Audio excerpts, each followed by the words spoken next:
Okay, Alda, why don't you tell, what day, what's today?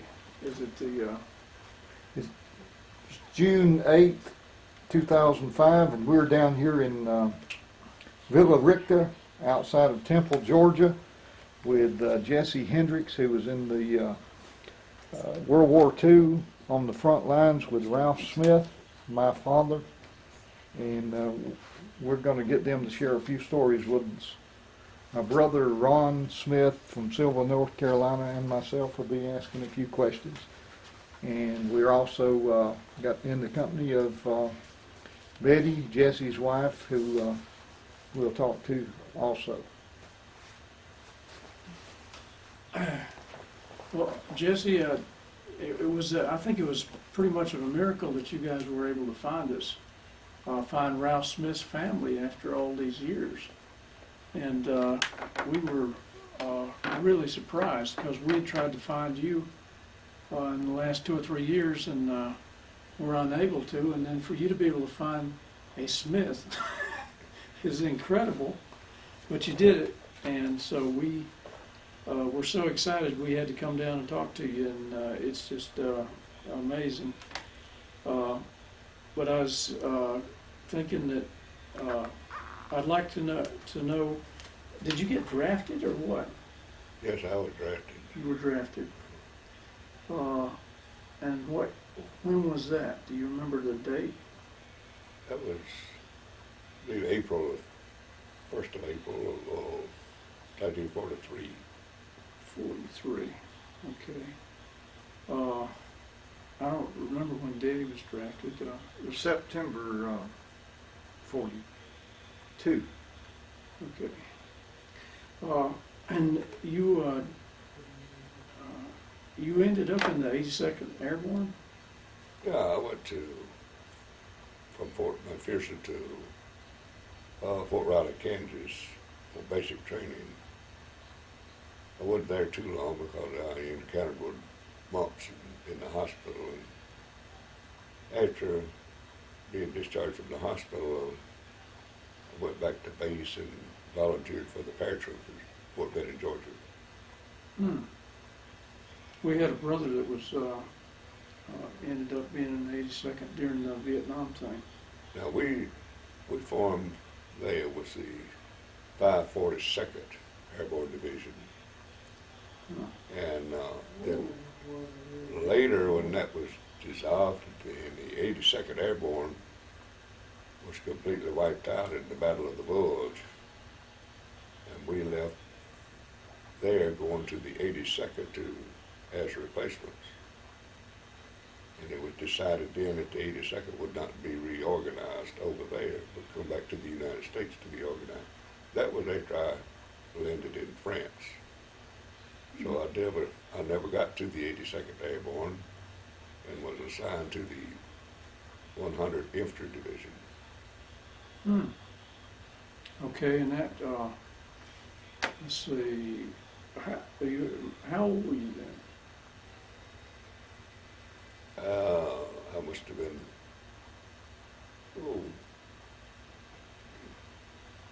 I was near 20 years old. About 20? What was your birthday, Jesse? When were you born? I was born in 1924, November the 25th. And I was 18 when I went in service, and I was here in the States, I guess, near 2 years before I went overseas. Did you get drafted or did you volunteer? No, I drafted. Drafted and went to Fort McPherson for introduction.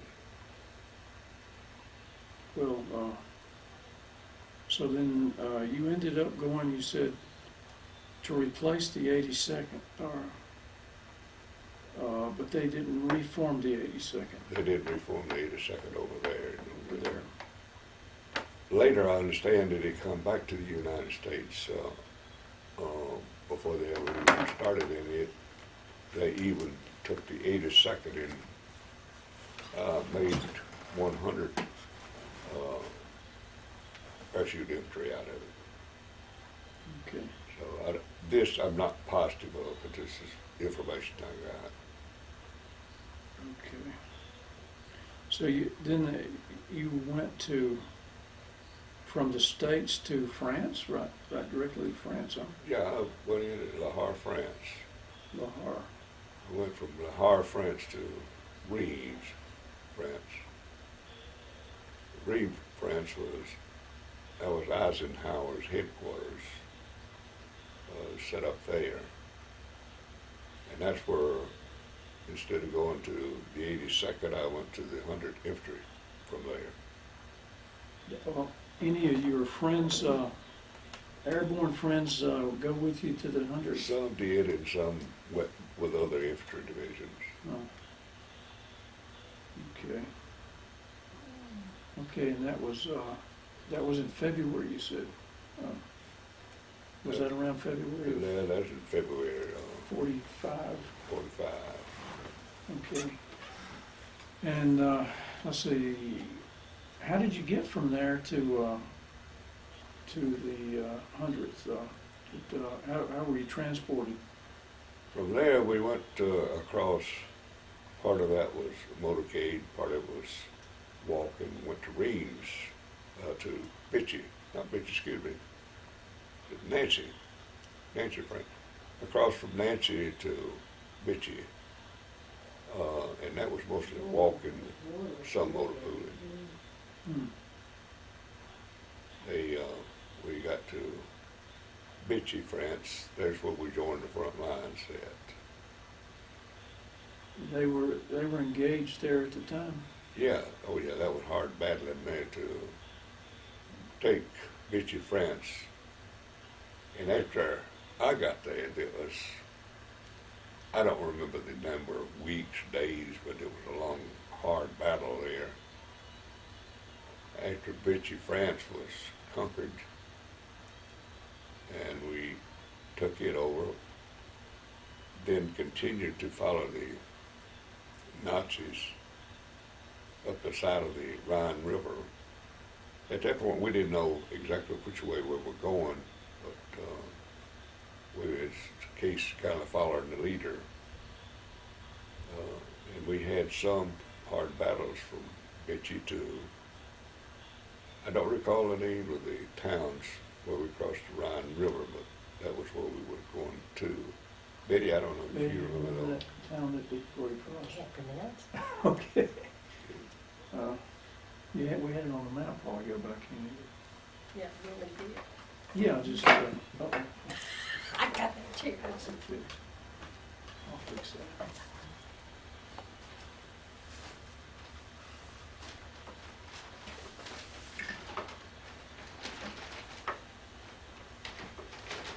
Well, Jesse, when did you encounter our father, Ralph D. Smith? That was at Bitchy, France, as I recall, when I met Ralph. Were y'all assigned to the same outfit there, or did y'all just in different outfits meet there? No, we were assigned to the same outfit. It was 100 Infantry Division there, it was Company C.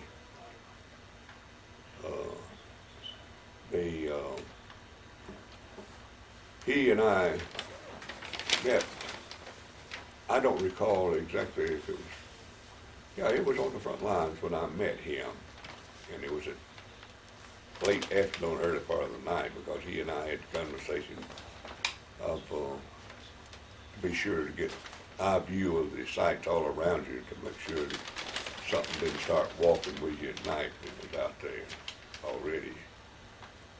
And I remember that so well. But I guess our Ralph and my acquaintance was more when we went back to the rear for a 24-hour rest period they had for us. And I got acquainted with him then more. And he and I, what little time we spent together on the battle lines, he and I talked quite a bit. We didn't have a chance to exchange all the words we'd like to. In the towns we were both born in, where we come from, and all this, and knowing each other we're Southern boys, and I think that was one thing that come along as our tie in friendship, was being from the South as we were. Sure. And he, I didn't know anything about him being a guitar player either. You know, he never talked about that. But when we went back on the 24-hour rest time, that's where his guitar was in as we called it, the mess truck. Always, when they had a change, would cook hot meals and bring to us, and that was where they took care of his guitar and kept it up with us. Oh, he played the guitar back at the rest period for a while. And that was good entertainment too, because you had nothing else. So, and the only thing you could talk about was what was the weather going to do. But we had a good acquaintance there, and then we went back to the front lines, and it was still hard battle until Bitchy was conquered. And it was a great day when Bitchy France was conquered, because that had been a battle, I guess, must have lasted for many, many weeks there, back and forth, and there was many soldiers lost their lives there. After the Germans retreated there, of course they were in a hurry to try to get back across the Rhine River before the bridges were blown up, and they didn't want to get caught in France and no way of getting across the river. So that was a kind of a slaughterhouse of them getting across the Rhine River before we would catch up with them at that point. Well, were you a BAR man then? Yeah, I was BAR. I was signed to BAR when I got to the 100th Infantry. I was signed to BAR. I've always said that BAR man that I relieved is he just got too tired to tote the gun, because it was a heavy weapon. How heavy was it?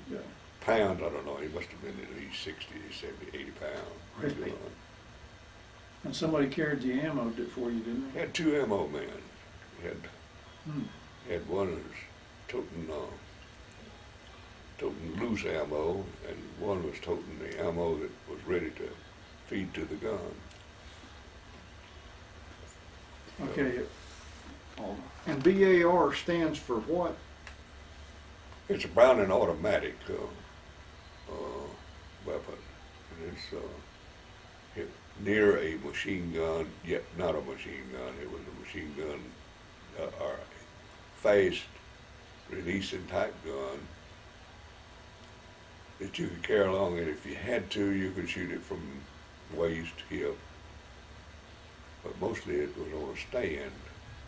You'd stand it on a stand like a camera stand or anything to get it up off of the ground and give you more room to elevate the gun as laying down. And it was a pretty accurate gun. But it being an automatic gun, much more accurate than the regular M1 was. You must have been a good shot. Yeah, I was a marksman. I was with a regular M1 rifle, and also with the BAR.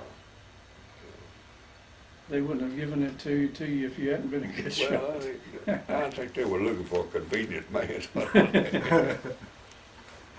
Well, let me ask you, when you ran into Ralph there in Bitchy, was there snow on the ground? Was that in the middle of the winter, or? Well, it wasn't in the middle of the winter, but it was certainly still winter time. We had snow. Don't have snow We there. had snow, and we had snow for a good long while after that. And there wasn't any comfort there whatsoever. You know. wartime plus the wintertime weather. Well, when did you decide upon a name to call one another? What did he call you and what did you call him? I know you didn't call him Ralph Smith. No, after we got acquainted enough with the names and all, I always called him Spitty. And in turn, he called me Hendrix, and names like that. There was never first name hardly. We always used like, and in using Spitty, I would call him that now until there were other Smiths, and of course when the other Smiths around you used to have to holler Ralph. Yeah, I can understand. And he usually called me, it was either Jesse or Hendrix. Mostly it was Hendrix. Well, when did y'all decide to make a pact over how close you could get as comrades working together there at the front? Did that happen immediately? No,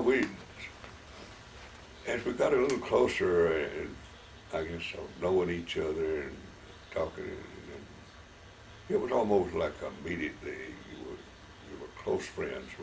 Everybody was your friend, but you had kind of special friends, and he and I were kind of special to each other, and that was pretty much from the beginning. But more we were together, more I guess closer we got. And we discussed it then, as close as we were to each other, that if something were to happen to him, if I got through it, got home, I would visit the family. And in turn, he would do the same thing for me if something happened to me. We talked about that a little bit at various times. And then we'd hear, hey, nothing going to happen to us. We're too stubborn for that. Well, is that when you agreed between the two of you not to be too close to each other in battle when you were under fire, to minimize the probability of both of you getting killed at the same time? Is that... Oh, we immediately decided we needed to stay in separate foxholes as much as possible. Yeah.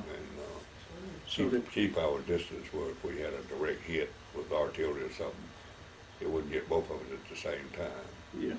So, we, even though that you don't meet strangers in the Army, but being as, I guess, newly friends as we were, we immediately began to form a strong friendship with one another, and it's like we grew up as buddies in home life back home.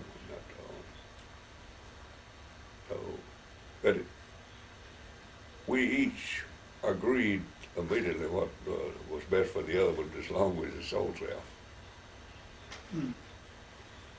But that was the Bitchy France when we got away from there now and then got to the Rhine River for crossing. We had more time there,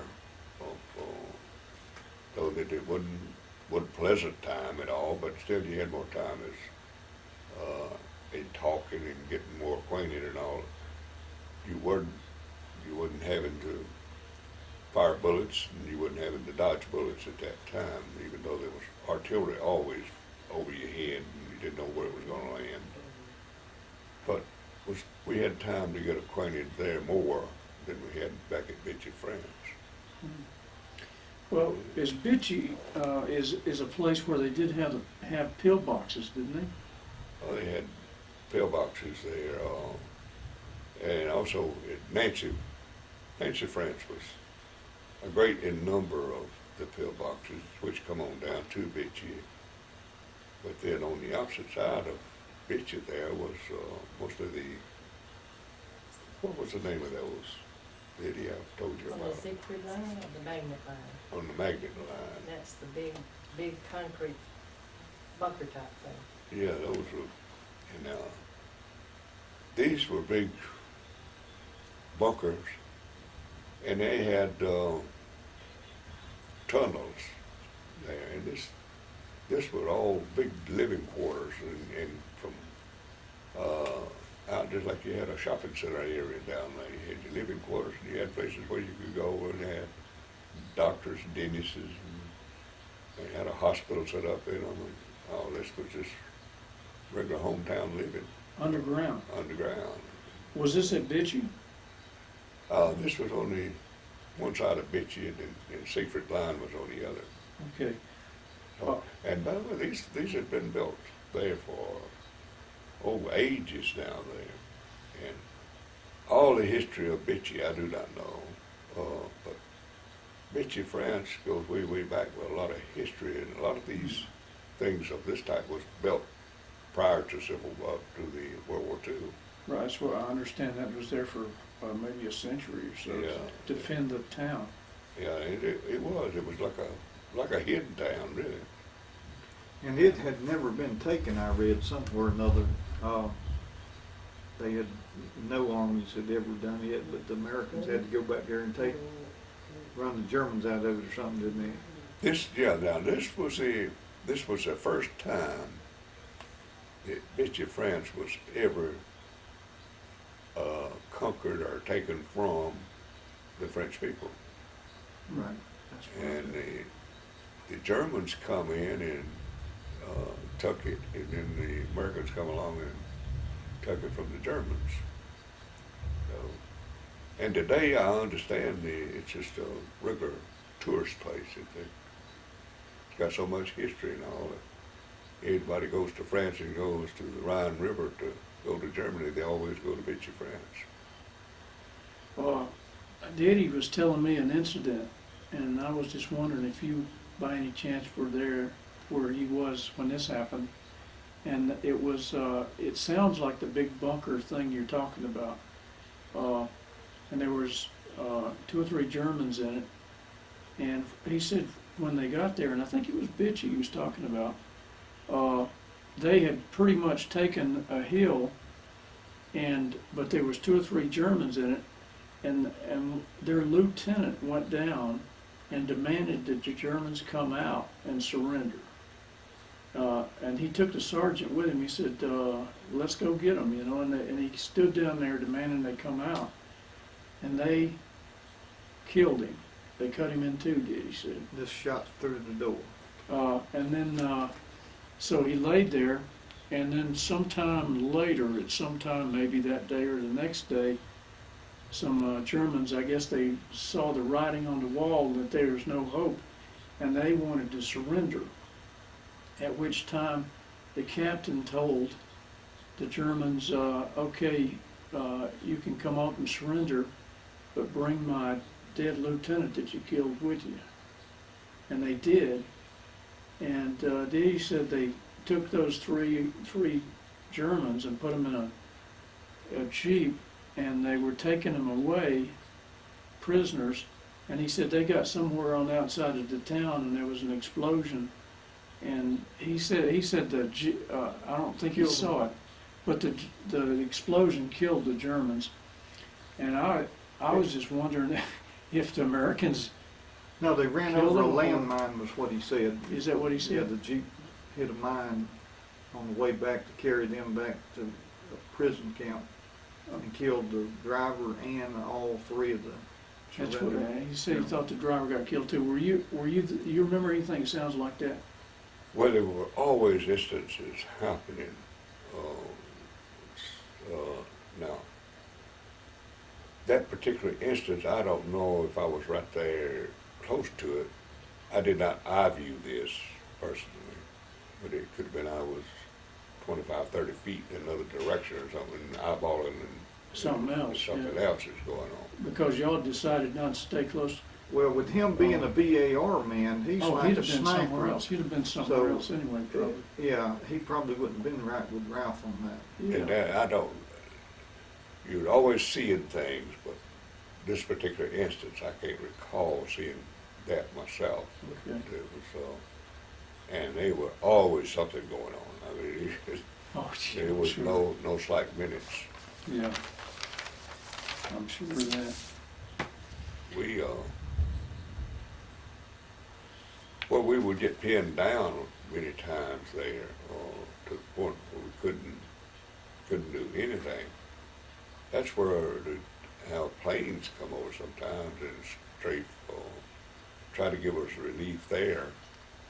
And they'd be other troops that come up behind us, and they would fire artillery and all over our heads from tanks and everything, trying to move the Germans back to give us relief. And that helped a lot too, because you get pinned down where you couldn't do anything, and the Germans they'd have to start retreating when the artillery would get rough over them like that.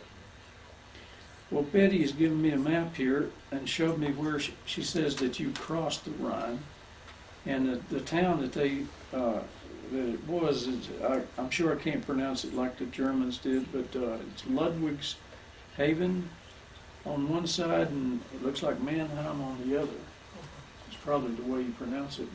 Mannheim was that sounds like what would be on the German side. Yeah.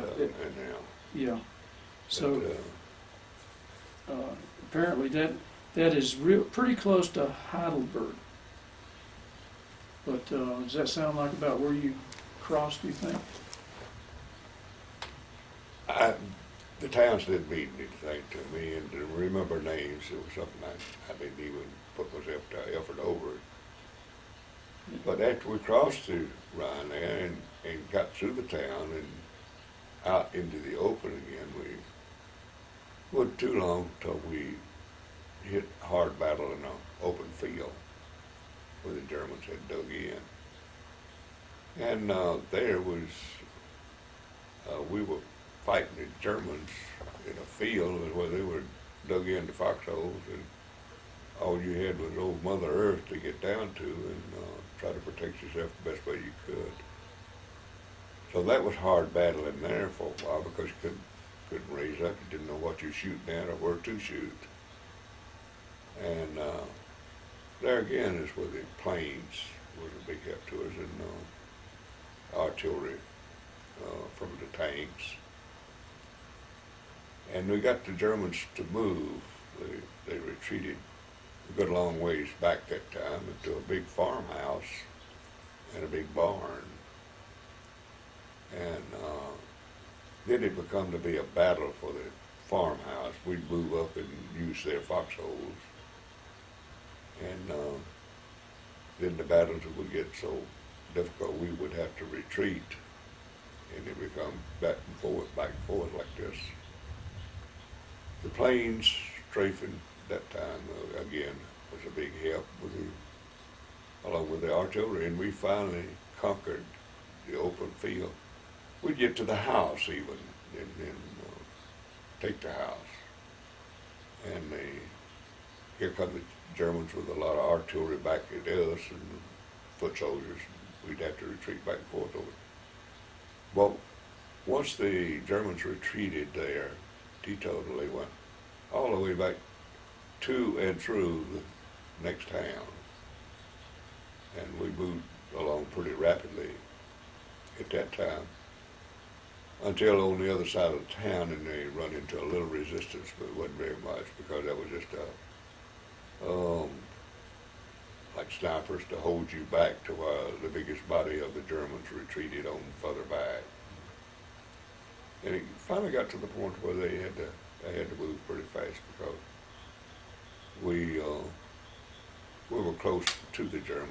And after they started to retreat like that, they could not get back in time to dig themselves in, or the only thing they had to hide themselves in the city was in the buildings themselves, around the buildings, in the houses. So that's where town type battling would come. You'd go from some cases building to building, house to house.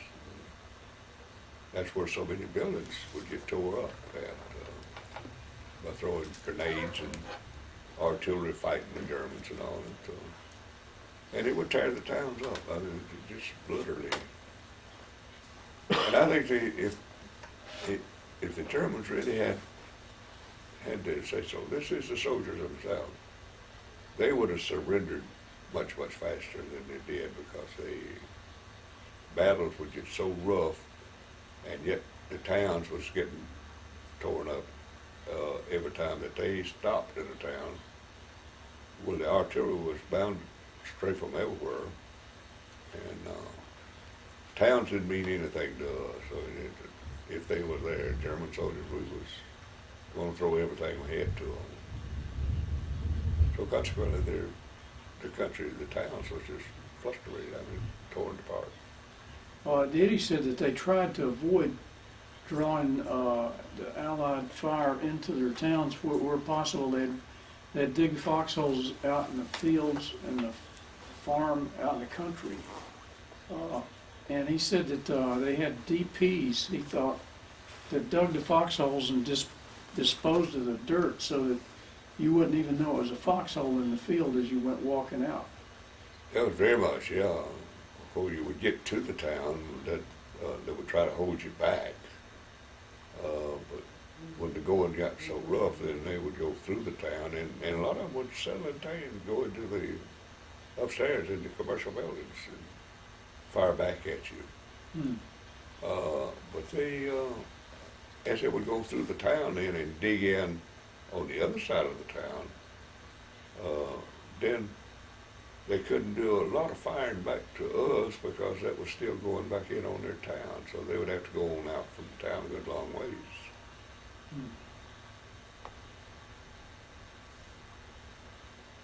Well, it was fighting us. It was hard either way you took it, inside the town, outside of the town, around the town. What was your opinion of Ralph as a warrior? Did you have any idea? He was just like I was. He was there for one purpose. That was to conquer the Germans and save yourself. And I think that both of us pretty well looked at that was what it was. We were there and done the best you could to wipe them out before they got to you. And he was a good soldier, very good soldier.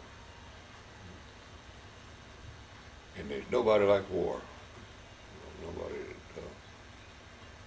I think if it was anybody in Europe that liked war, it was Pat. I think he was the only one that liked it. But he was a great general, and he was the one that always expressed amongst the men was his guts and soldier's blood. But he was always a good, very good soldier himself, and pushing the men and conquering the Germans.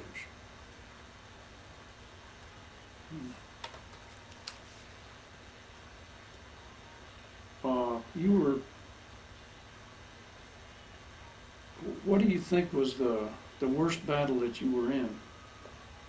You got any idea? I think Vichy France was the worst. Vichy?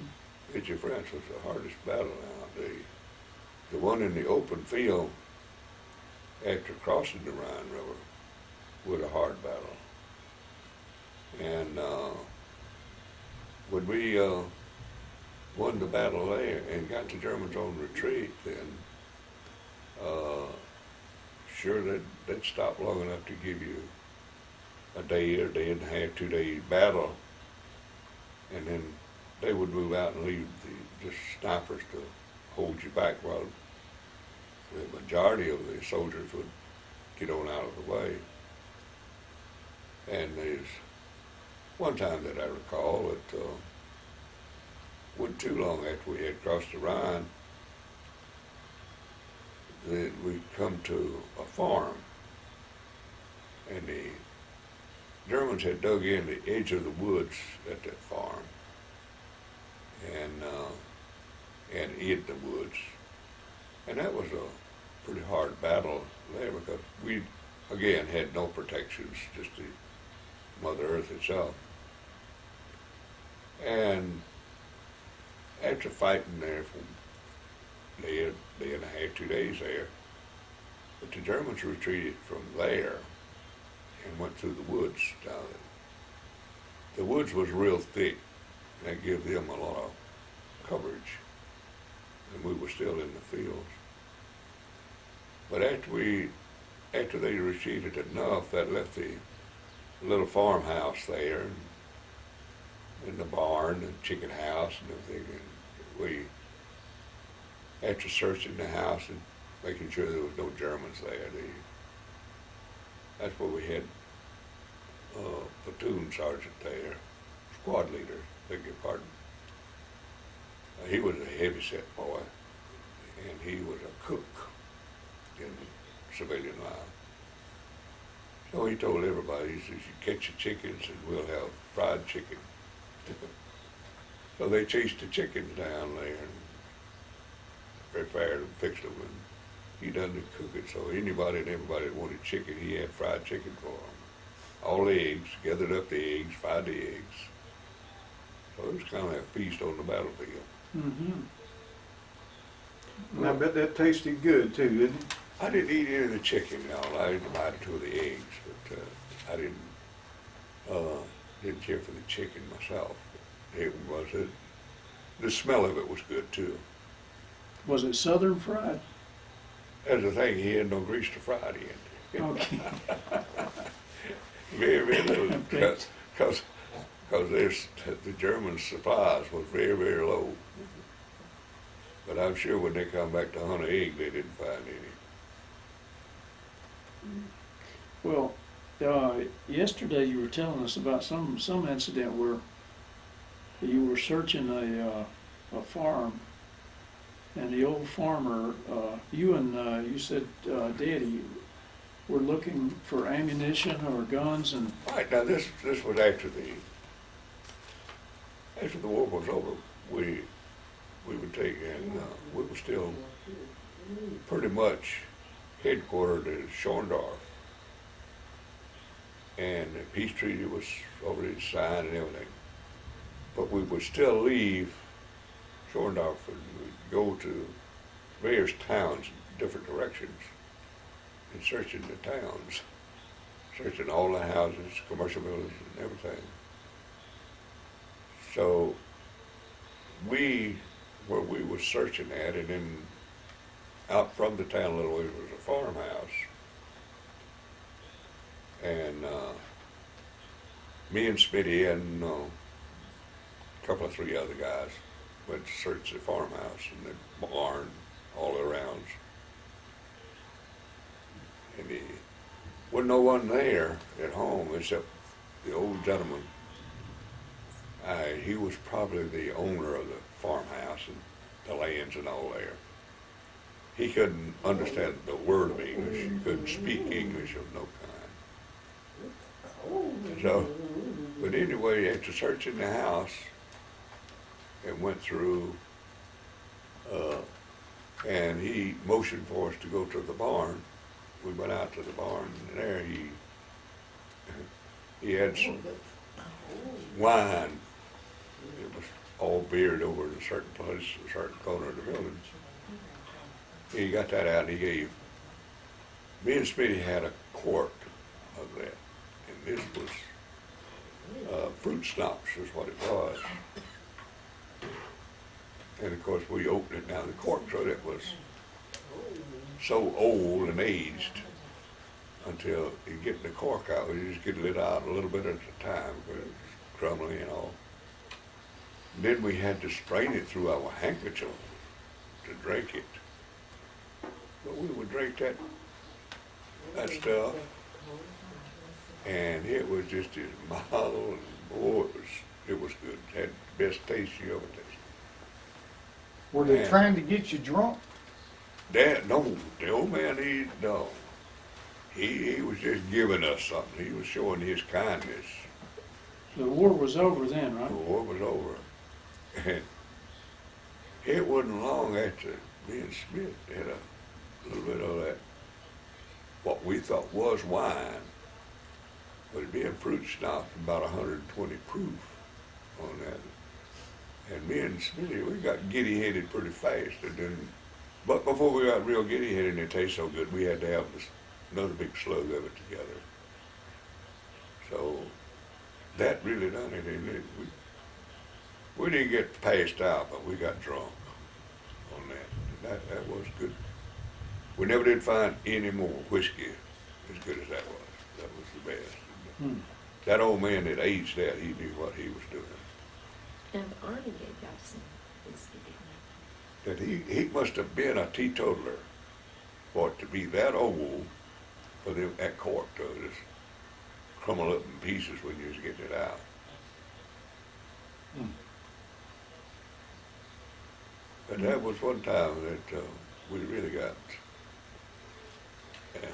Smitty and I, either one, we wasn't much of a drinker. And of course, that's another thing. This could have been on an empty stomach, plus the fact that neither was much of an alcohol consumer. And I recall one other time that, talking of the drinking, we liberated this town. It was a pretty good sized little town.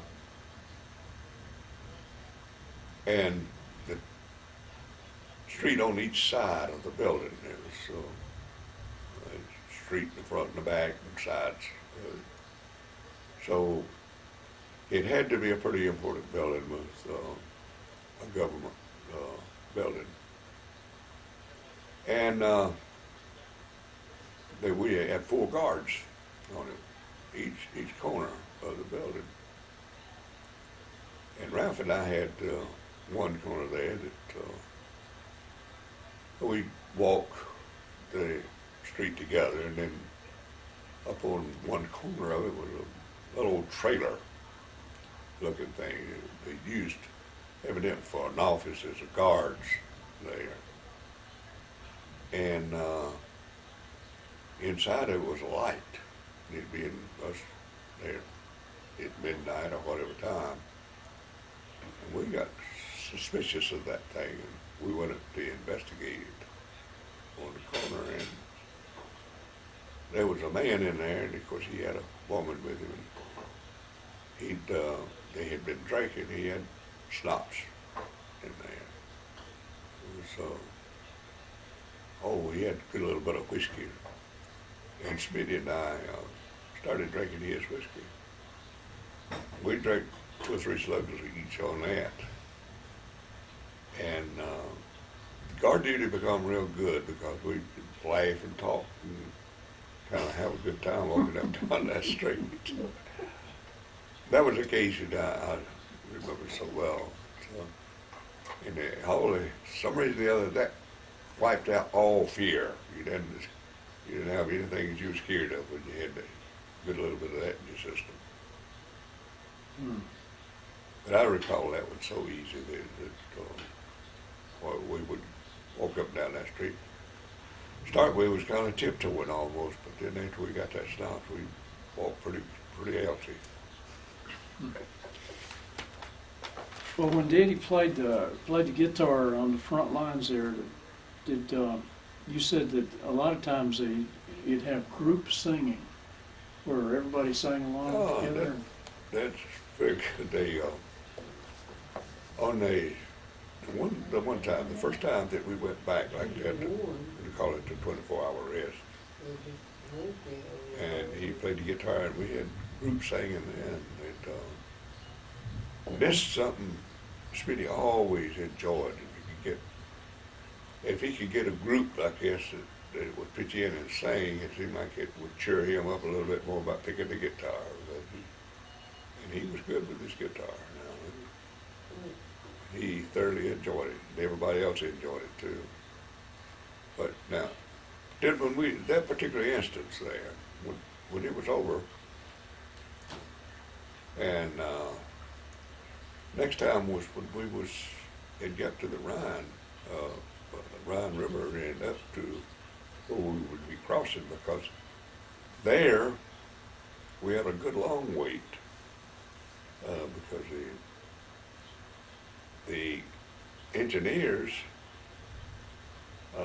would get the bridge built part of the way out, and the Germans would shell and knock it out. That was back and forth quite a bit. So the time that we had there, and here come all of our equipment's close by enough. Smitty, I don't know, he had a knack to getting his hand on that guitar somewhere. But when the chow truck got there, he got his guitar. we had a get together even at that occasion and waiting to cross the Rhine River. And that was, we had a lot of backup of army there waiting to go across that river. But, and somehow or the other, the foot soldier always come first. Except in any good leisure time, well, he could be last, but if the battlefield was out there, he was always first. And we were the first to cross the river, and all the heavy equipment come in behind us. They'd rather lose you than the tank, huh? Oh, yeah, that tank. That foot soldier had no value. That tank did. It had real monetary value there.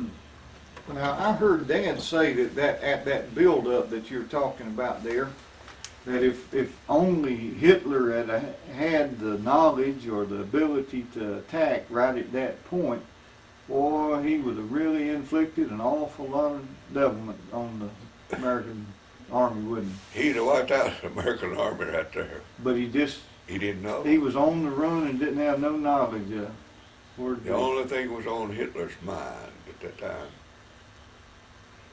and we all learned it later, that the general, all the way from the general right on down to the lieutenants involved there, was supposed to see to it that those bridges was blown out and completely blown up. And they didn't do it. The bridge were, that you see various pictures of it, the way it's blown out, and then just above it was other bridges there that took care of automobiles, walking passengers, street walkers, and also train track going across it. And that's what was not blown out. And that was, we had a lot of equipment that got us through there. Now, this was heavy equipment. Before that bridge was not blown up, but it was damaged. And so they had to quit using it quick on that account. But by the time we got down here with foot soldiers enough that we were going to cross the Tarpon Bridge, the Corps of Engineers had that put back up there to where we had transportation on the upper bridges. They even had heavy equipment going across it, while the foot soldiers were going across on the Tarpon Bridge. And it, Hitler had each one of his officers shot and killed because of that one thing. Now, we got that news right shortly after we got across the Rhine River. And because the bridges were supposed to have been totally destroyed. He shot the officers responsible for destroying the bridge It didn't. and didn't destroy it. Right. Even though they went through the motion to do it, but they weren't successful with it. Mm.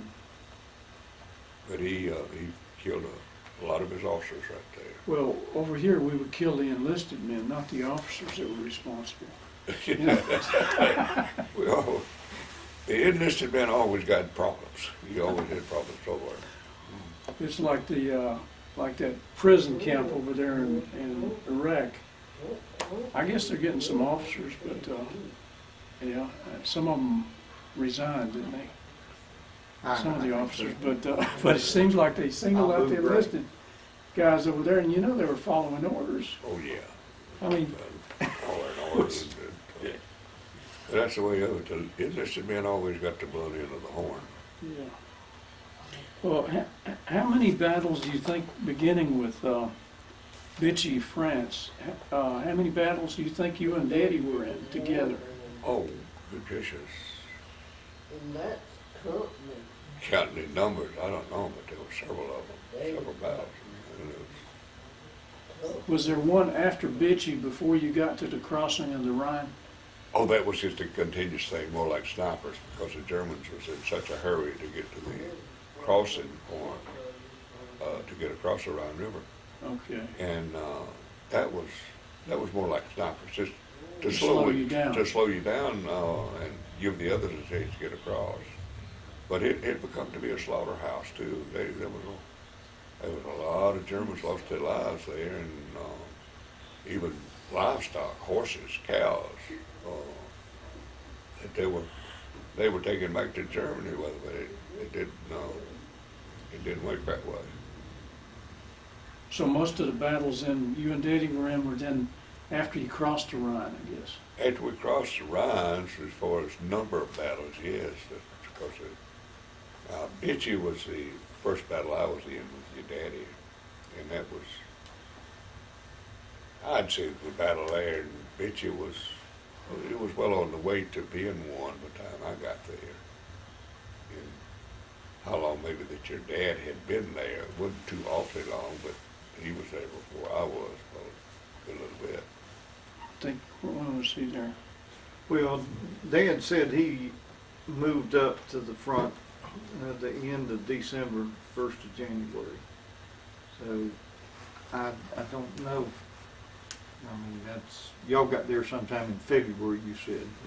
Yeah, he was there there a good little bit. Now, don't know that he was in battle before we got to Bitchy. Right. And so I don't know. And I do know that Dad also claimed that he lost 2 complete companies and was assembled with the 3rd when the war ended. So I don't know which company you joined him as when you got up there, because the company's several platoons, isn't it? Yeah, the company has four platoons, and then each platoon has 4 squads. And the squad I was in, and your daddy was in the squad then chasing to me for a while, and then we kind of intermixed. But now, we had heavy losses after I got to the front lines. And there was times it was real bad, and then times it wasn't.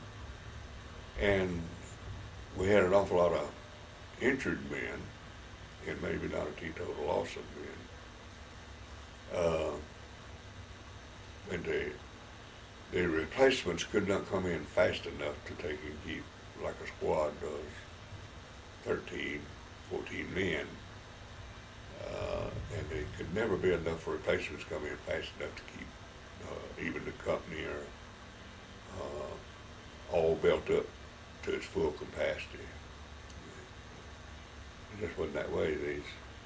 One of the battlefields was on there, and I don't know now, this could have been just after we crossed the Rhine, or what we do, or where it was in the farm where the chicken plucking time come up. But we were dug in the foxholes, and the Germans were artillerying us, shelling us, and we heard artillery coming through the air, and you could tell us they was going to land somewhere close by you. We hovered in the foxhole and get down and cover yourself up the best way you can, face down and all. And when it's all said and done, and they had a hit adjacent to us there, and all the debris come over on us, when we got clear enough, we raised up and looked over, and there was a direct hit in the foxhole over to us. And there we had, well, you had limbs of bodies this way, that way. They're scattered in all directions. And fortunately, none of that hit in the foxhole with us, but we did have fragments that come in the foxhole with us. But nothing of the big parts of the body. There, I did not know either of the soldiers personally by name and all that, but just, like I expressed, everybody was friends, so that was still a deep, deep hurt. That's where, I guess, bitterness and angriness of every ounce of blood in your body and you wanted to wipe out the whole country of Germans. That's, I think, is what really made eager to kill or eager to dispose was when things like that happened. Sure, you'd, with a gun and someone getting wounded or someone getting knocked down, you'd go on and still battling, but when something like that happens and you see a body totally destroyed in that manner, it's really something. But everybody, when things like that happen, made them want to kill every German there ever was. I'm sure. Not only soldiers, the whole whole German people is. Wanted to take your revenge out. They wanted to take your revenge. To your knowledge, did any of your guys kill any civilians? On purpose? No, they did not, to my knowledge. I never saw that, other than that if it looked as they had a weapon or something that they were ready to charge you with, or and you'd never see anything like that much now. Don't say it didn't happen in front of you or eyesight of you. But that didn't happen too much because they're American soldiers, even as bitter as they were and angry as they were because the comrades was getting killed, never got to the point really where they wanted to kill women, kids, and older people and things like that. Now, if they got in the way, yes. There was one occasion I do remember, in a little small town, very small, that we got to, we didn't know what kind of resistance was going to be. And we took it slow and easy, and we run through the town and out of the town up on the edge of the slopes. And like on the edge of a field, and it was heavy grade.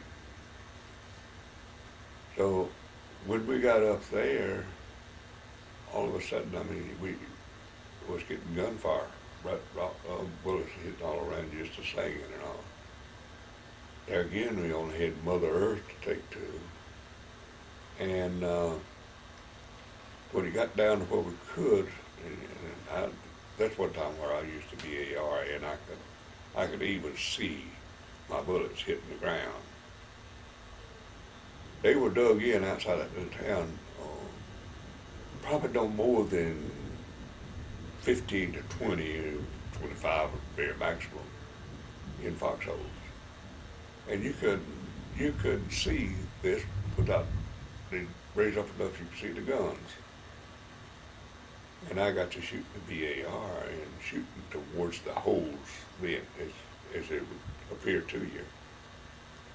And I could see the bullets from my gun hitting all around the ground towards those foxholes. But that you couldn't do away with them people like that. Here you are on a ridge and they were down there, and them in the foxhole, you were either hitting the ground before you got to them or shooting, hit the ground over them. I mean, you just didn't hit them in there.